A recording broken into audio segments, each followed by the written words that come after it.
Hello guys, আসসালামু আলাইকুম। আজকে আমি রান্না করতে যাচ্ছি মিষ্টি কুমড়া রেসিপি।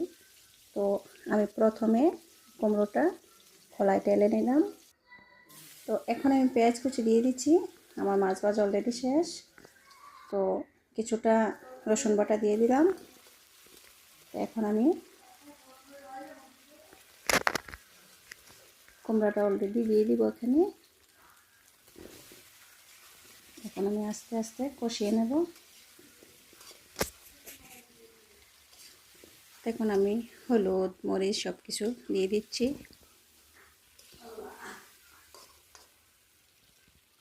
লবণ দিয়ে দিচ্ছি। এখন পানি অ্যাড করলাম। তো এখন আমি মাছগুলো দিয়ে দেব, দিয়ে আমি জাল করতে থাকবো। তো আমার কাছে এভাবে গাইস ভালো লাগে। আপনাদের যদি ভালো লাগে এভাবে, আপনারা কিভাবে রান্না করেন আমি জানি না, তবে কমেন্টে জানাবেন। আমার ভিডিওটি যদি ভালো লাগে থাকে তাহলে সাবস্ক্রাইব করবেন, লাইক কমেন্ট করবেন। ধন্যবাদ।